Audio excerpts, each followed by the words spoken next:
क्या होगा अगर मैं आपसे कहूं? भारत की आजादी की लड़ाई में एक ऐसा नेता भी था जिसने अंग्रेजों को सिर्फ भाषणों से नहीं बल्कि अपनी सेना बनाकर चुनौती दी। एक ऐसा इंसान जिसने दुनिया के सबसे शक्तिशाली देशों से हाथ मिलाकर भारत को आजाद कराने की कोशिश की। एक दिन अचानक उसकी मौत की खबर आई, लेकिन आज तक कोई भी यह साबित नहीं कर पाया कि वह सच में मरे थे या फिर कहीं जिंदा थे। आज की इस डॉक्यूमेंट्री में हम जानेंगे भारत के सबसे रहस्यमयी और साहसी स्वतंत्रता सेनानी नेताजी सुभाष चंद्र बोस की पूरी कहानी। यह कहानी है साहस, बलिदान और एक ऐसे सपने की जो आज भी करोड़ों भारतीयों के दिलों में जिंदा है।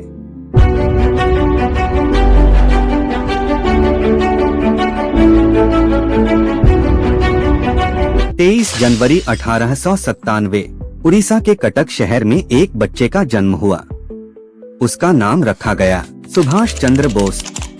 उनके पिता जानकीनाथ बोस एक प्रसिद्ध वकील थे और मां प्रभावती देवी धार्मिक और संस्कारी महिला थीं। सुभाष बचपन से ही पढ़ाई में बेहद तेज थे, लेकिन उनकी सबसे बड़ी खासियत थी अन्याय के खिलाफ खड़े होने का साहस।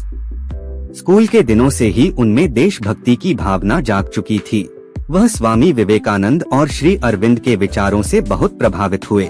धीरे धीरे उनके मन में एक सवाल जन्म लेने लगा, क्या भारत हमेशा अंग्रेजों का गुलाम रहेगा? परिवार चाहता था कि सुभाष अंग्रेज सरकार में बड़ा अधिकारी बने। वह इंग्लैंड गए, कड़ी मेहनत की और भारतीय सिविल सेवा यानी ICS की कठिन परीक्षा शानदार रैंक से पास कर ली। यह उस समय भारतीयों के लिए सबसे प्रतिष्ठित नौकरी थी, लेकिन सुभाष के सामने एक कठिन फैसला था। क्या वह उसी सरकार की सेवा करें जो भारत पर अत्याचार कर रही थी? उन्होंने बिना किसी डर के नौकरी से इस्तीफा दे दिया।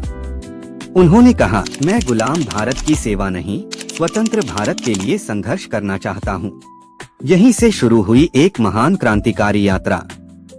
भारत लौटने के बाद सुभाष चंद्र बोस ने स्वतंत्रता आंदोलन में पूरी ताकत से हिस्सा लेना शुरू कर दिया। उनकी ऊर्जा, नेतृत्व क्षमता और तेज सोच ने जल्द ही उन्हें देश के सबसे लोकप्रिय युवा नेताओं में शामिल कर दिया। उन्होंने चित्तरंजन दास को अपना राजनीतिक गुरु माना और उनके साथ मिलकर बंगाल में राष्ट्रीय आंदोलन को नई दिशा दी। लेकिन अंग्रेज सरकार उनकी बढ़ती लोकप्रियता से घबरा गई।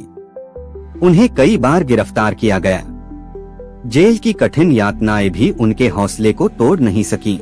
1938 में उन्हें इंडियन नेशनल कांग्रेस का अध्यक्ष चुना गया। देश को लगा कि अब आजादी की लड़ाई और तेज होगी, लेकिन जल्द ही कांग्रेस के भीतर विचारों का टकराव शुरू हो गया। सुभाष चंद्र बोस का मानना था कि केवल शांतिपूर्ण विरोध से अंग्रेज भारत नहीं छोड़ेंगे।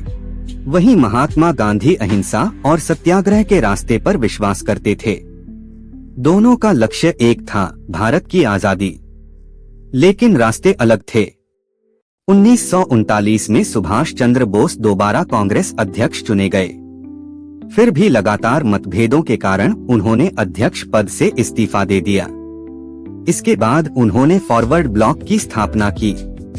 अब उनका उद्देश्य साफ था, हर संभव तरीके से भारत को आजाद कराना।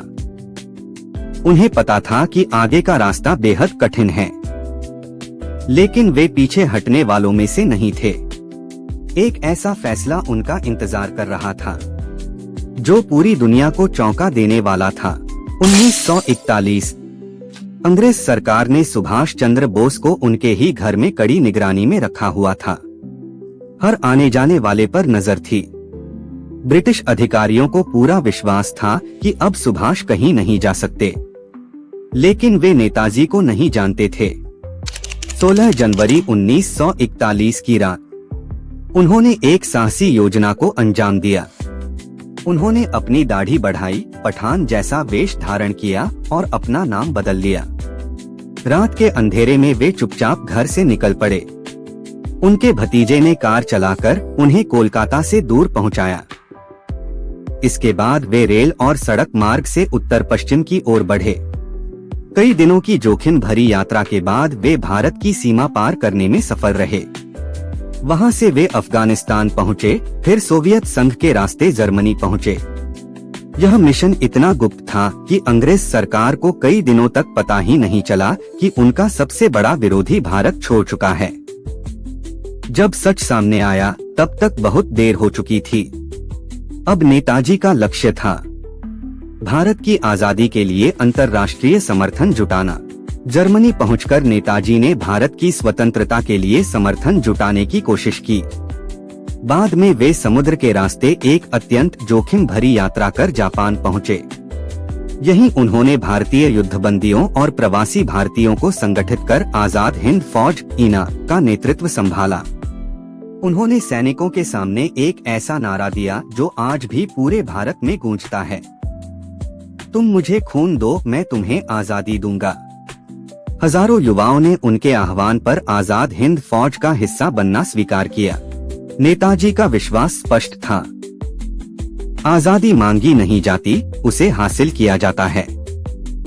अब उनकी सेना भारत की ओर बढ़ने की तैयारी कर रही थी, लेकिन आगे उनका सामना होने वाला था इतिहास की सबसे कठिन लड़ाइयों में से एक। 1944 आजाद हिंद फौज ने जापानी सेना के साथ मिलकर भारत की सीमा की ओर कूच किया। उनका लक्ष्य था पूर्वोत्तर भारत के रास्ते देश में प्रवेश करना और अंग्रेजी शासन को चुनौती देना। इस अभियान के दौरान इम्फाल और कोहिमा के मोर्चे सबसे निर्णायक साबित हुए। शुरुआत में सैनिकों ने अद्भुत साहस दिखाया, लेकिन धीरे धीरे परिस्थितियां उनके खिलाफ होने लगीं। भारी बारिश, भोजन और हथियारों की कमी, बीमारियां और मित्र राष्ट्रों की लगातार हवाई बमबारी ने अभियान को कमजोर कर दिया। आखिरकार आजाद हिंद फौज को पीछे हटना पड़ा। यह सैन्य अभियान सफल नहीं हो सका, लेकिन इसका प्रभाव बहुत गहरा था। भारतीय सैनिकों और आम लोगों के मन में आजादी की लौ पहले से कहीं अधिक प्रज्वलित हो गई। अंग्रेजों को भी पहली बार एहसास हुआ कि भारत पर हमेशा राज करना अब संभव नहीं होगा। 18 अगस्त 1945 खबर आई कि नेताजी सुभाष चंद्र बोस का ताइवान में एक विमान दुर्घटना में निधन हो गया। लेकिन यहीं से शुरू हुआ भारत के इतिहास का सबसे बड़ा रहस्य। कई लोगों ने इस दुर्घटना पर सवाल उठाए। कुछ का मानना था कि नेताजी बच गए थे और गुप्त रूप से कहीं और चले गए। दशकों तक कई जांच आयोग बने, दस्तावेज सामने आए और अनेक दावे किए गए। फिर भी उनकी मृत्यु को लेकर विवाद पूरी तरह समाप्त नहीं हुआ। आज भी यह प्रश्न इतिहास के सबसे चर्चित रहस्यों में गिना जाता है। क्या नेताजी वास्तव में 1945 में शहीद हुए थे या उनकी कहानी वहीं खत्म नहीं हुई थी? एक बात निश्चित है, नेताजी का साहस, नेतृत्व और देशभक्ति आज भी करोड़ों भारतीयों के लिए प्रेरणा का स्रोत है। लेकिन इतिहास का सफर यहीं खत्म नहीं होता। अगली डॉक्यूमेंट्री में हम जानेंगे एक ऐसे महान सेनापति और शासक की कहानी जिसने रोमन गणराज्य की किस्मत बदल दी। एक ऐसा इंसान जिसे लाखों लोग अपना नायक मानते थे, लेकिन उसी के सबसे करीबी लोगों ने उसके साथ ऐसा विश्वासघात किया जिसने पूरी दुनिया का इतिहास बदल दिया। आखिर कौन था जूलियस सीजर? कैसे वह रोम का सबसे शक्तिशाली व्यक्ति बना? और क्यों उसके अंतिम शब्द इतिहास के सबसे चर्चित शब्दों में गिने जाते हैं? इन सभी सवालों के जवाब जानने के लिए हमारे अगले वीडियो का इंतजार कीजिए। अगर यह वीडियो पसंद आया हो तो इसे लाइक करें, चैनल सब्सक्राइब करें और बेल आइकन जरूर दबाएं। जय हिंद।